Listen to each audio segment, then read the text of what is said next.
Ravenous Devils, made by Bad Vice Games, follows Percival and Hildred as they try to start their new lives by opening a tailor/pub. However, due to the rise in meat prices, they've had to rely on a more unorthodox source: their customers. This game takes clear inspiration from the musical Sweeney Todd, the Demon Barber of Fleet Street, specifically the Tim Burton film, which if you hadn't seen I'd recommend.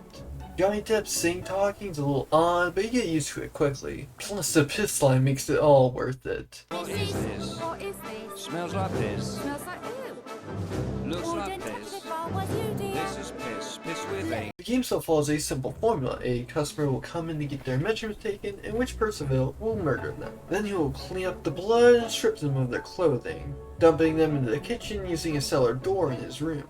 From there, Percival will take the cloth to make new clothes, which he will display and sell. Hildred's gameplay requires you to grind up the corpses to make different meals, which you can sell to customers. Starting off, you can either make meat patties or meat pies. Of course, you can unlock new ingredients in the upgrade system. It's through this system that Hildred's gameplay massively expands. Not only can you unlock new ingredients to in turn unlock new recipes, you can also improve multiple parts of the kitchen and pub. These include more display stands so you can sell more food at once, tables in which you'll need to take customer orders and make that specific meal, or more money than what the display stands would offer, more ovens to cook with, and table space to increase the number of meals you can make at once, and many more. With all of these features, it might be easy to forget about Percival, but he is the key to your success. Of course, he's the source of your meat, but each shirt he sells is individually worth more than any meal until later in the game, at which point you'll probably unlock the greenhouse attic where Percival can use corpses as fertilizer to grow a number of fruits, vegetables, and chicken eggs for some reason.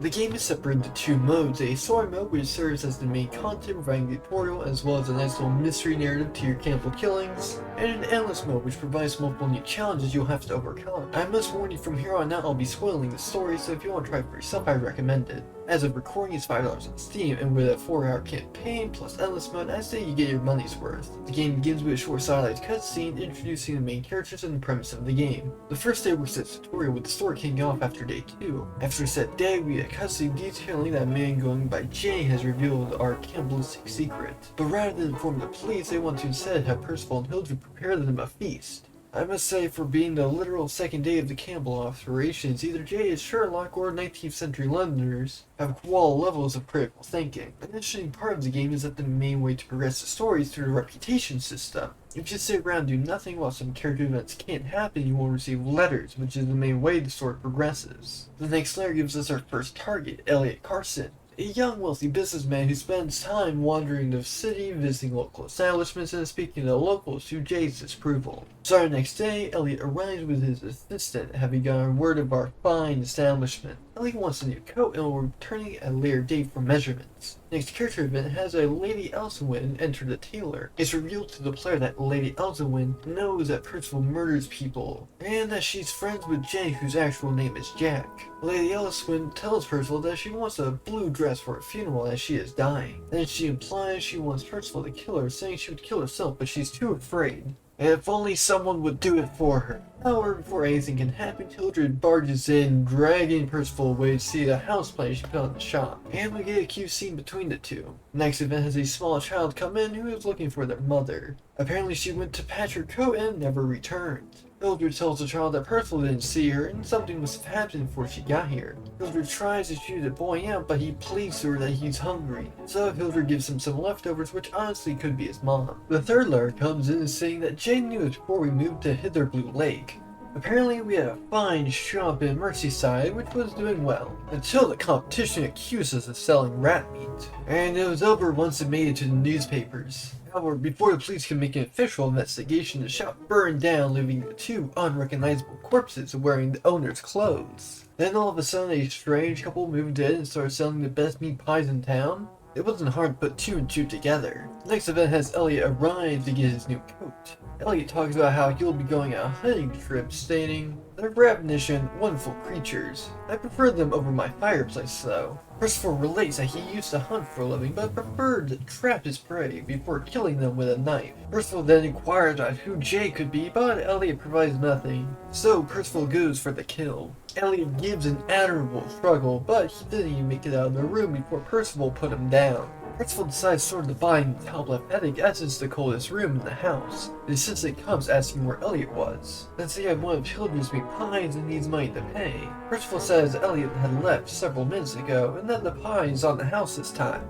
The assistant is worried though as Elliot might be so angry at him, he just abandoned the assistant. The assistant then asks for a job, which Percival considers. The assistant, while an expensive upgrade costing £70, he is rather helpful, being able to restock display cases, taking orders at tables, giving tables with low happiness gin to make them happier, and delivering the ordered food. Next letter shares how happy Jay is that we killed Elliot. However, any reward will have to wait until we kill all of his designated victims. He plans on having a banquet with all the corpses, and only then will we be paid. He then goes on about how he never liked his father, who would shower him with endless gifts, but never spend any time with him. When his father died and Jay inherited his fortune, he'd had grand parties with all the richest people in town. But that was a long time ago. His fifth letter talks about how he got the taste of human flesh. His balcony had a clear view of the cemetery, and one night he could not get any sleep. So he just watched over the cemetery and thought about how much it was to waste all that meat for only the worms to enjoy.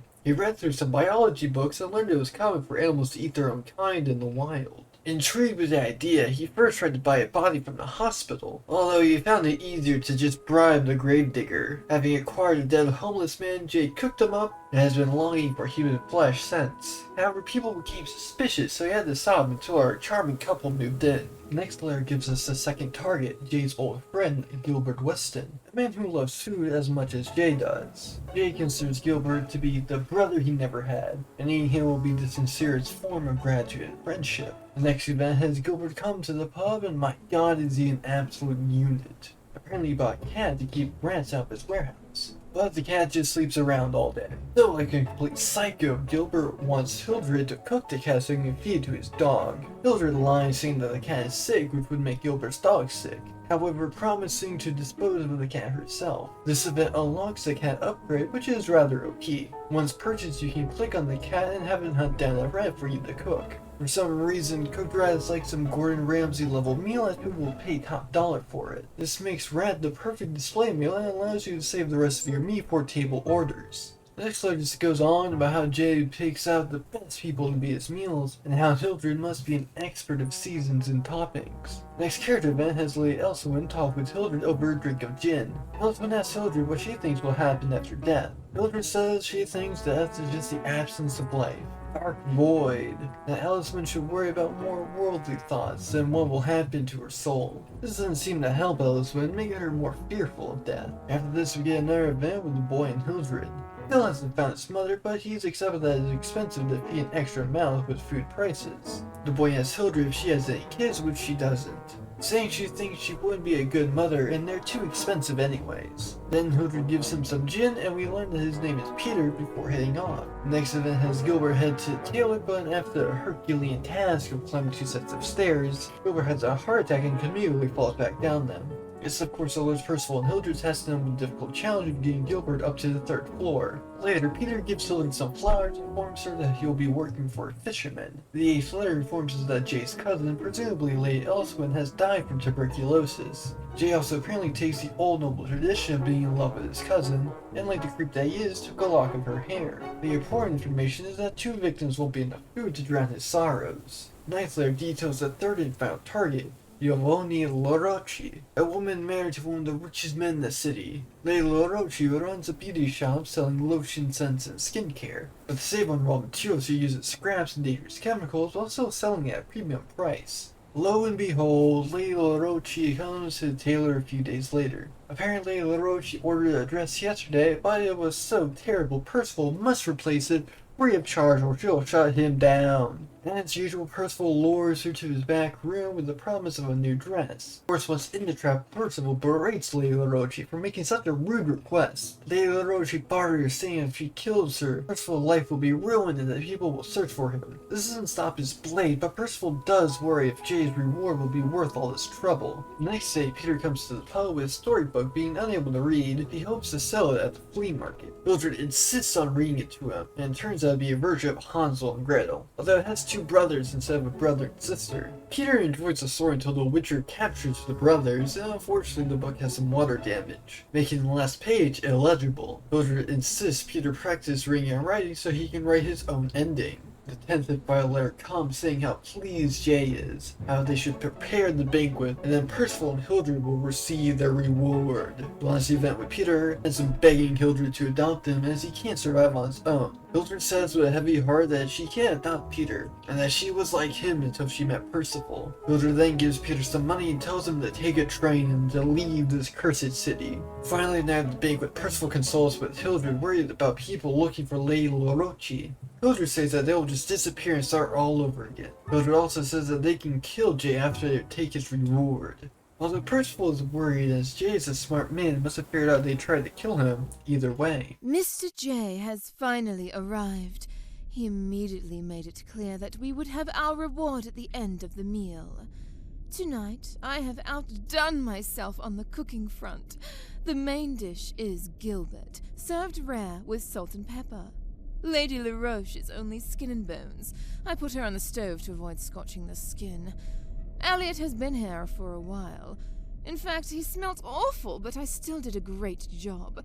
I put his eyes in the pan with some sugar to caramelize them. Such a scrumptious dessert. Mr. J seemed to enjoy his meal. He ate it as if he was starving. It was quite disgusting. The reward he offered us for our hard work? Just more bother.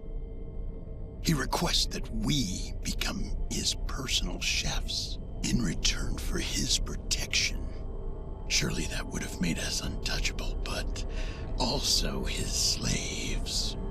We understood that he wasn't prepared to take no for an answer.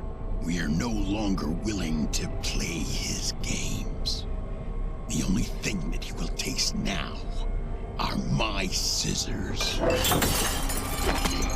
Watch out!